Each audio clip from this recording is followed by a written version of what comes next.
మనకందరికీ తెలుసు. జాతీయ రహదారుల విషయంలో కావచ్చు, లేకపోతే మన యొక్క రామగుండంలో ఎరువుల పరిశ్రమ కావచ్చు, మన యొక్క నిజామాబాద్, వరంగల్, ఆదిలాబాద్ జిల్లాలకు సంబంధించి నేషనల్ టర్మరిక్ బోర్డు కావచ్చు, జాతీయ పసుపు బోర్డు కావచ్చు, లేక ఈ యొక్క గ్రామీణ ప్రాంతాలలో గ్రామ పంచాయతీలకు అన్ని రకాల నిధులు ఇచ్చే కార్యక్రమం కావచ్చు, లేక ఈరోజు మన యొక్క తెలంగాణ రాష్ట్రంలో అన్ని రకాల మౌలిక వసతు కల్పనలో లాస్ట్ 10 years నరేంద్ర మోడీ గారి నాయకత్వంలో గత 10 సంవత్సరాలుగా 10 లక్షల కోట్ల రూపాయలు తెలంగాణ రాష్ట్రానికి ఈ యొక్క నరేంద్ర మోడీ గారి ప్రభుత్వము ఖర్చు చేసిన విషయాన్ని మనం చేస్తూ ఉన్నాను. ఈరోజు మనం చూస్తూ ఉన్నాము. ఈరోజు నరేంద్ర మోడీ గారి నాయకత్వంలో ఒక తెలంగాణ అభివృద్ధి కోసం అన్ని రకాలుగా ఈరోజు అంకిత భావంతో మన ప్రభుత్వం పనిచేస్తూ ఉంది. కరోనా వచ్చినప్పుడు ఏ రకంగా ఆదుకున్నారో, కరోనా నుంచి ఈ రోజు వరకు కూడా ప్రతి పేదవాడికి 5 కేజీల బియ్యం కానీ నెలకు, అదేవిధంగా ప్రతి రైతుకు ఈరోజు 6,000 రూపాయలు మోడీ పైసలు బ్యాంక్ అకౌంట్లో వేస్తున్న విషయం కానీ, లేక ఈరోజు రైతులకు సంబంధించినటువంటి గిట్టుబాటు ధర కానీ అన్ని రకాలుగా ఈరోజు తీసుకుపెడుతున్నాం. మనకు తెలుసు, సమ్మక్క సారక్క పేరుతో జాతీయ విశ్వవిద్యాలయం నరేంద్ర మోడీ గారు ఏర్పాటు చేసిన విషయాన్ని మనం చేస్తున్నాను. Tribal university, national tribal university Sammakka Sarakka మన దేవతలు ఎవరెత్తున్నారో మన దేవతల పేరు మీద ఏర్పాటు చేసిన విషయాన్ని మనం చేస్తున్నాను. అందుకే మన తెలంగాణ సమాజం అంతా కూడా నరేంద్ర మోడీ గారిని ఈరోజు ఆశీర్వదించాల్సిన అవసరం ఉంది. తెలంగాణ అభివృద్ధి కోసం నరేంద్ర మోడీ గారి నాయకత్వంలో కేంద్ర ప్రభుత్వం అంకిత భావంతో ప్రయత్నం చేస్తూ ఉంది. అందుకే మీ అందరినీ కోరుతా ఉన్నాను.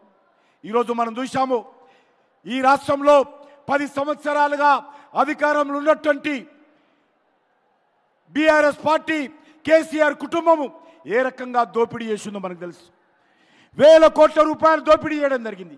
అది కాళేశ్వరం సాగునీటి ప్రాజెక్టు కానీ, లేక లిక్కర్ బిజినెస్లో కానీ, ఇసుక వ్యాపారంలో కానీ, గ్రానైట్ వ్యాపారంలో కానీ, గొర్రెల పంపిణీలో కానీ, మన్నిరేగాల్లో కానీ, దళిత బంధులో కానీ, భూ వ్యాపారంలో కానీ, ఈరోజు కాంట్రాక్టుల దగ్గర పూర్తిగా ఈ ప్రభుత్వము గతంలో ఏ రకంగా తెలంగాణ సమాజాన్ని దోపిడీ చేసిందో, ఈరోజు తెలంగాణ దోపిడీ చేసింది సరిపోలేదని చెప్పి ఢిల్లీకి వెళ్ళి, ఢిల్లీలో కూడా కేసీఆర్ కుటుంబము, కేసీఆర్ కూతురు కవిత ఏ రకంగా అక్రమంగా ఆపు ప్రభుత్వంతో కలిసి లిక్కర్ వ్యాపారంలో ప్రజాధనాన్ని దోపిడీ చేసిందో, ఏ రకంగా లిక్కర్ కుంభకోణానికి పాల్పడిందో మనం చూసాము. ఇది చాలా తెలంగాణ సమాజం అంతా కూడా ఈరోజు తల దించుకోవాల్సినటువంటి పరిస్థితి ఏర్పడింది. తెలంగాణలో 10 సంవత్సరాలుగా దోచినటువంటి కేసీఆర్ కుటుంబము ఢిల్లీకి వెళ్ళి లిక్కర్ బిజినెస్లో ఈరోజు అక్రమాలకు పాల్పడి తెలంగాణ సమాజం అంతా కూడా తల దించుకునే విధంగా ఈరోజు కేసీఆర్ కుటుంబం వ్యవహారం చేసింది.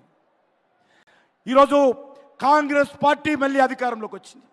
గతంలో 10 సంవత్సరాలు కాంగ్రెస్ పార్టీ రాష్ట్రాన్ని పరిపాలించింది.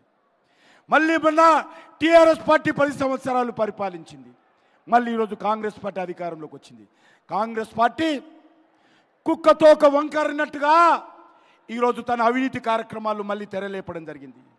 ఇచ్చిన 6 గ్యారెంటీలు అమలు చేసే పరిస్థితి లేదు. 100 రోజులైంది కాంగ్రెస్ పార్టీ అధికారంలోకి వచ్చి. 100 రోజుల్లో 6 గ్యారెంటీలు అమలు చేస్తామని చెప్పారు. కానీ ఈ యొక్క 6 గ్యారెంటీల విషయంలో తెలంగాణ సమాజానికి స్పష్టత లేదు. అందుకే మనందరినీ కోరుతా ఉన్నాను, ఈరోజు ఈ రాష్ట్రం ముందుకెళ్లాలంటే, దేశంలో ఒక సుస్థిరమైనటువంటి ప్రభుత్వం రావాలంటే, దేశంలో ఈరోజు నరేంద్ర మోడీ గారి నాయకత్వము మరొకసారి హ్యాట్రిక్ ప్రధానమంత్రిగా నరేంద్ర మోడీ గారిని మనం ఆశీర్వదించాల్సినటువంటి అవసరం ఉంది.